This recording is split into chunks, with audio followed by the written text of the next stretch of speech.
The coronavirus death toll in the U.S. rises to 11, and President Trump is ramping up efforts to combat the illness. I do want to now bring in Dr. and Kansas Congressman Roger Marshall live from Capitol Hill to talk more about the efforts to combat the outbreak. Hi, Congressman. Thanks for joining us today. Hi, Greta. Thanks for having me on. Look forward to a great conversation. Today's vote, you were just there in the chamber voting on that. It secures more than $8 billion to fund efforts to fight the coronavirus. Where does that money come from, and how will it be used in this effort across the U.S.? Well, certainly this president and this Congress are committed to protecting Americans, and I'm looking forward to seeing exactly how we can use this money to the betterment of people across the country. There's about $4 billion here to develop vaccines, to develop antivirals, as well as get more diagnostic kits out there. We already have some 15,000 kits across 38 states. By the end of this week, we're going to have 75 diagnostic kits, and maybe 75,000 by the end of this week, and maybe 1 million by next week. So this money will be put to good use. I understand that you yourself have been receiving updates from the CDC and the HHS about their efforts to fight the outbreak. What's the latest they've told you about their efforts there? Well, I think we're happy where we are right now, the relative containment of the virus.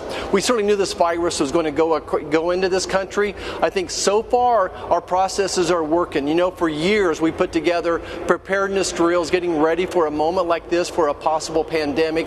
I think our local county officials, our county public health departments are doing a great job. Doctors and nurses across the country doing a great job as well. So we're very happy. I think we're excited to see how far we are in some type of an antiviral. I think we're a little bit further along than we would be with that medication. I think there's some promising news from that front as well. Your district back at home in Kansas is home to the National Bio and Agro Defense Facility. What role can that facility play in researching COVID-19? Well, in a disease like this that probably came from an animal and jumped over to a human, that's exactly what their specialty would be, is protecting America's food sources. And then when there's a virus like this, especially when it takes on both animals and humans, maybe we would have already had some research done that would help figure out the antidote, figure out the vaccines as well. So this will be right up their alley. This, of course, has been a bipartisan issue for lawmakers there in Congress to stop the spread of the coronavirus here in the U.S. What's the message you've been hearing there on Capitol Hill among your colleagues on fighting this outbreak?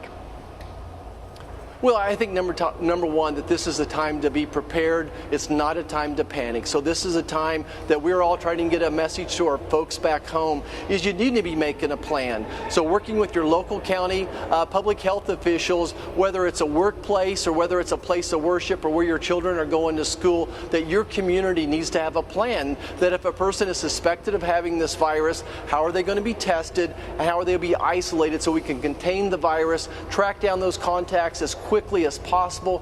You know, every week our public health officials do a great job tracking down communicable diseases. This will be one more example. So we need to make sure that the public is well aware of what to do if they think that they come in contact with this virus. Congressman, you yourself are a doctor, and one message that's been swirling about this virus is the possibility that it can spread through what's called community spread.